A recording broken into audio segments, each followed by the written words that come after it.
Hello everybody, what's going on? My name is Joseph. I'm going to be your low budget host of the day. I've got some interesting stories for today, and thank you very much for watching this video. So please remember to like, share, subscribe, and sit back, relax, and enjoy the program. So this first story I'm going to talk about is the drought that is currently afflicting the state of Texas. Currently, there are 195 counties in the state that have a burn ban in place. Counties, of course, include Potter County, Randall County, uh, Taylor County, Tarrant. Lots of different counties throughout the entire state have burn bans due to not having enough moisture to justify not having a burn ban. So, um, Greg Abbott declared a drought disaster for 164 of those counties. I'm not sure how many counties there actually are in the state of Texas, but I'm fairly sure that pretty much every county needs to be at least prepared for the drought. This has been affecting our entire state, not just our state, obviously, Oklahoma, New Mexico, lots of different states, and in Kansas, lots of different states have been affected by this drought. We're also experiencing a pretty serious heat wave right now, and I think currently right now it is 97 degrees in Canyon. I believe it's going to be a bit hotter in the next couple hours. And to give you guys a little bit more context of how bad this drought has been, at least for the part of the state I live um, in the Texas Panhandle, we've had some moisture. It's been the third driest year on record, so we have had some moisture this year. It's not as bad as the rest of the state. However, it has also come in ways that does not help farmers. It came too late in the year after we experienced one of the hottest Mays I think we've ever had in our history.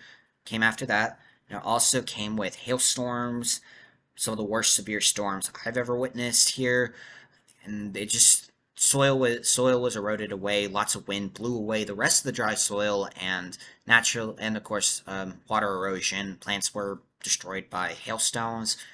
So it wasn't exactly beneficial moisture. It has started to green up a little bit due to the recent rains we got, but it's not enough to carry us through the rest of the year. And I'm hoping that we get more moisture by fall, or at least by winter of next year. I'm hoping that we start getting into a wet pattern. I know people are shuddering right now because that also means it probably will be snow in places that don't typically get snow. But at this point, I'll take any kind of moisture. This has been terrible. Naturally, the other thing about this heat, cities of Lubbock and Midland both set records for the hottest May, the, beating out both 2018 and 2011. I believe we also had the same exact thing happen up here in Canyon and in Amarillo. We also saw a reduction of moisture, obviously from September of 2021 to May of this year, and it's continued to happen into the month of July. The direct effect of this, of course, is wildfires are going to become a bit more common, especially as we go into the fall. There will be likely when the wind starts picking up in the fall. I imagine our fire season that usually happens around July to September will probably stick around until late into December, kind of like last year.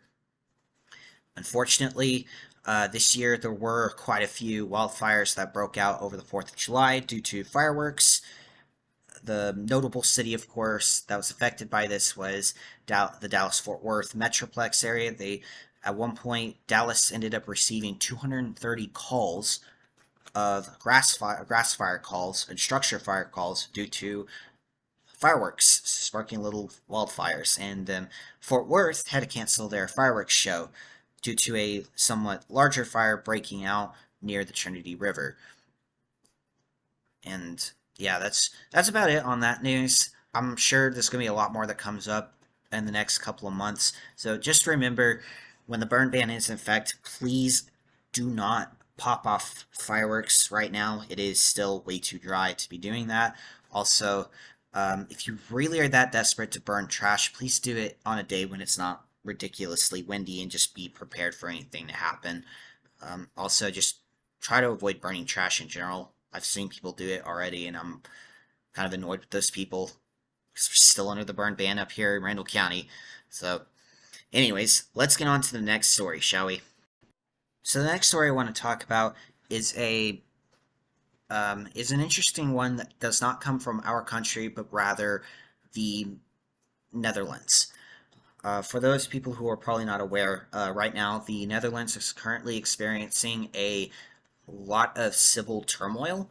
The government over the government had issued several different regulations that were meant to reduce pollution with fertilizer and reduce livestock usage, all in an effort to reduce carbon emissions by 50% by 2030.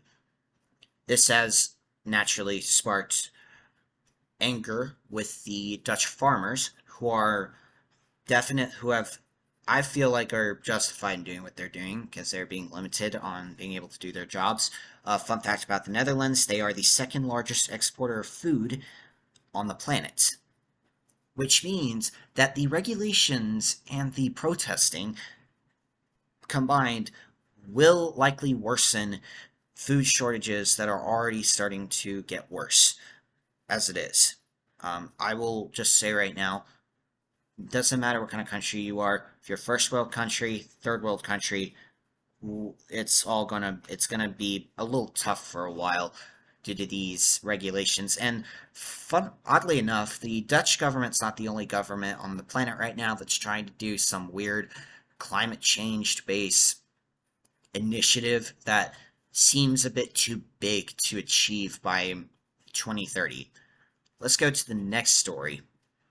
Like I mentioned previously, the Dutch government's not the other only country on the planet right now that's trying to achieve a really large goal in the hopes of limiting climate change. Right now, the United States, among a lot of other countries, are taking part in an initiative called the 30-30 Initiative. 30 by 30 Initiative basically means preserve 30% of the globe's natural land and ocean by 2030. Seems on paper to be a pretty decent idea. This I actually kind of like this article. What they said here. The goal of the 30 by 30 movement is to address the devastating loss of nature across the globe. In approximately 20 years, we've lost 1.2 million square miles of wildland worldwide, about the same as the total area of India. If development and destruction continue at that rate, scientists say there will be no truly wild places left for human disturbance. Let me restart that. There will be no truly wild places left without human disturbance in less than a century. This loss of nature affects our sources of clean air and water as well as the places we recreate. It also means fewer places to act as refuge for people and wildlife struggling to adapt to climate change. Where the hell are they going to get this land? They're going to have to wrench it out of the hands of people. That's where they're going to get this land. And that has been an argument that some people have been bringing up about this. I actually agree with those people. I agree with the people arguing against this particular initiative. Now, let me read a little bit further on this before I get too angry about this. Additionally, this trend is hurting our ability to combat climate change itself, as forests and other landscapes with a great capacity to absorb greenhouse gas emissions are being wiped out. To address that particular issue, I would suggest you people replant forests after a wildfire and tend to those forests instead of wrenching the land out of people's hands. This is one of the weirdest things I've come across so far. And the fact that it's a global initiative makes me think that this is not the only makes me think that what's going on in the Netherlands is going to start happening in other places. Because as much as these globalists like to think that people are on their side, they're really not. So let me continue a little bit more, because I do think their logic is kind of interesting. I do agree that we need to conserve land. I get that. I just think there are better methods than limiting people's ability to produce food for themselves and limiting people's ability to help others. So let's continue with this and see where else they go with this particular argument. The 30 by 30 movement is designed to address this unprecedented crisis, building on the 12% of U.S. lands the the Wilderness Society and our allies have already helped protect since our founding.